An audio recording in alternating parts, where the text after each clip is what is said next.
Hi, it's Chris with Implied Music, modal saturation, or maybe harmonic saturation. Well, I've called it pan-diatonic harmony in the past, but I'm actually thinking about changing my lexicon a little bit. I like this idea better.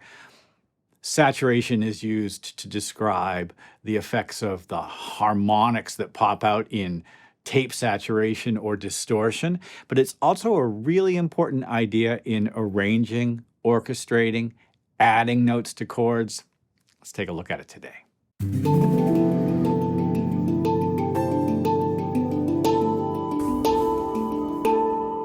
We're going to start off just looking at some basic fundamentals about sound. I'm going to play one note, middle C. It's got a fundamental, and then we're also seeing the overtones of that fundamental. It looks like the teeth of a saw. Every tone has a fundamental and overtones. The more complicated the tone is, the more overtones it has. For instance, here's that same note played with a synthesizer using what's called a saw wave. Look at the overtones.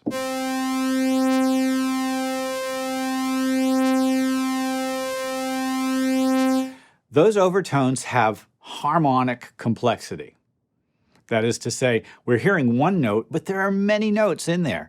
This sounds like a chord, right? Yeah, it is kind of like a chord. A sine wave really just has one fundamental. Here's that same C. Whoa, one note. Arrangers use this idea when they're building chords. Here's one of my favorite examples of a piece of music. This is John Luther Adams from Become Ocean, a very high-density orchestral piece with everybody playing different notes.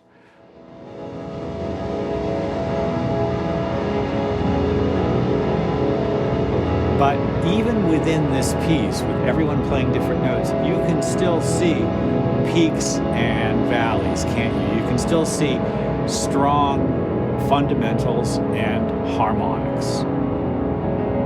This is a very high-density piece with many instrumental players. And as you can see, it's a rough, sort of furry, dense texture. The roughest, furriest, densest texture you can have is noise, white noise. I just changed this to white noise, and I'm going to play that same middle C. Let's look at a couple more examples, and then maybe figure out what we can do to harmonically or modally saturate our arranging. I love that John Luther Adams. Let's go now back to early music, Henry Purcell's overture to Dido and Aeneas. And this is a thin texture. Very discrete peaks. The overtones are certainly present because they're bright instruments, but there's only a few instruments going on, and at any given moment, every chord, maybe only 3 notes. It's a thin texture. Looks a little bit like the skyline of New York City. Let's compare that to this piece of Slayer's.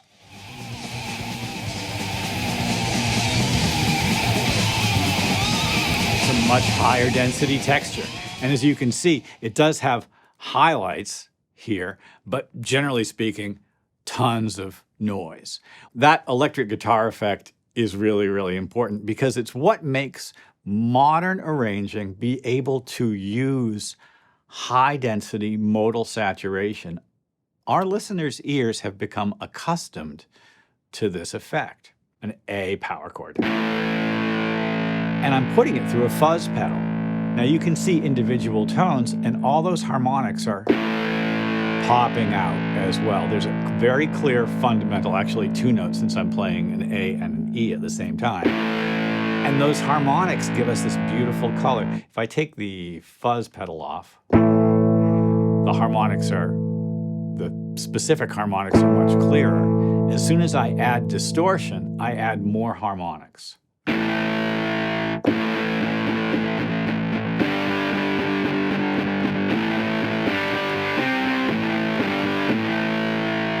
It's like that Slayer picture, isn't it? And in fact, it's a little bit like white noise. It tends to drop off up at the top. And it also, just to remind you, kind of looks a little bit like the John Luther Adams. Let's look at the Luther Adams again, just quickly to compare. I don't think it's unreasonable to suggest that what makes this contemporary minimalist composer's work accessible to our modern ears is the fact that we heard Jimi Hendrix doing Purple Rain through an octafuzz. What is all of, okay, I've been talking a while. What does all of this mean to us in terms of harmony and arranging? Let's go back to our saw wave. It's got a very discrete set of notes, and I'm playing a melody.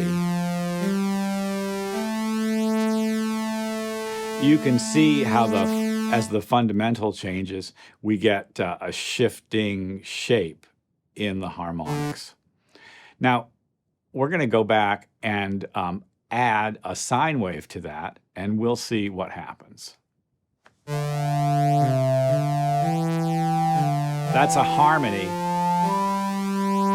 and it's actually picking out specific harmonics, isn't it? And if I zoom in a bit, you can see that the harmonic is slightly to the right of that second note. That's going to create a certain amount of dissonance. The sine wave, doubling the melody at a third in this case, is going to be dissonant to an upper harmonic.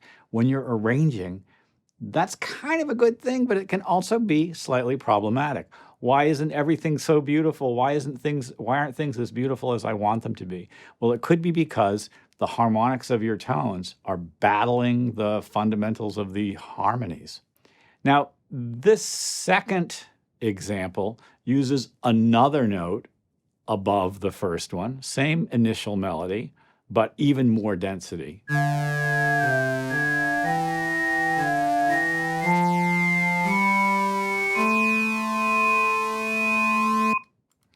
And we're going to zoom in on this, and you'll see a lot of offset. There are the harmonics of the long tone right there, and here's the melody. It's actually in between those harmonics. Why does that note sound dissonant? Why does it sound out of tune? It's away from the harmonics of the original tune. The harmonics of the melody are a melody that tracks the fundamental. The arrangement, the harmonies that I add to it, can either be members of that or not. It becomes kind of tricky, but it's a powerful tool for us as arrangers. It's been a bit of a physics lesson up till now, but let's talk about how this works with chords and arranging. Here's a spread out C triad. I'll add another C there, maybe a G on top, maybe another C. All those notes basically double the harmonics of the fundamental.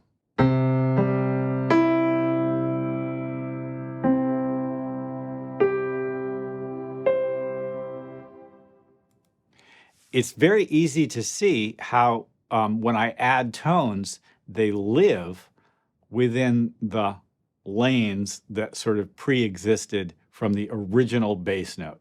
This is my original bass note right here.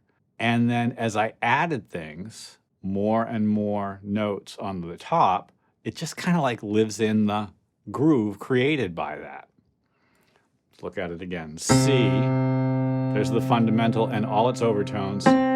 There's another C, it's in the same place pretty much. The G in the same place. But as soon as I add more notes just from the C scale, notes kind of suddenly weirdly appear in between there. Until as I add more and more notes from the C scale, I get a chord that looks more and more like the white noise or the Slayer track or maybe the John Luther Adams profile. Let's make the FF sharp. I am playing all of the notes of a C Lydian scale, 7 different pitches. and I'm getting a saturated, modally saturated sound. It is not an unpleasant sound per se, but it definitely has a ton of jangly, conflicting overtones. Those jangly, conflicting overtones can be pleasant and interesting, and they can be used by us as kind of a composing tool, I think. Let's zoom in on this a little bit more. Here's a high note. That's not even 1,000 hertz. Here's high C, like the highest C on a conventional 49-note keyboard, and that's at 1,000 hertz. So let's play a little pattern and see how things go. So here's my left hand, and my right hand over the top.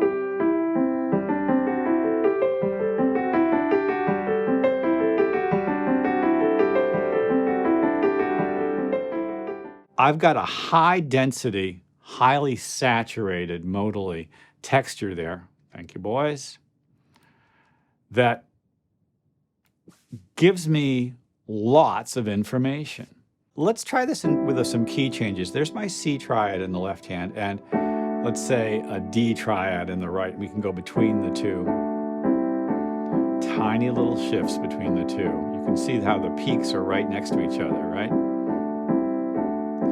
Let's change keys. So I'm going to go from essentially C Lydian to C minor. Here we go.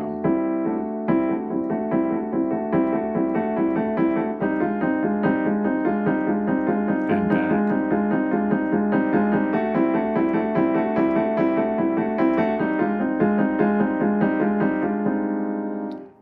Highly saturated modal music. Modal saturation. Physics dictates that every tone has harmonics, every tone except the sine wave. Arranging says those notes interact in specific ways.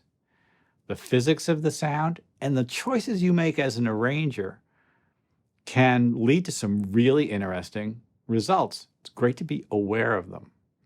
The good news is, in modern music, we are free to use highly saturated harmonic landscapes. Modal saturation. Well, I hope this has been useful. Like and subscribe, ding the bell, you'll be notified when I do my videos. I'll see you next time.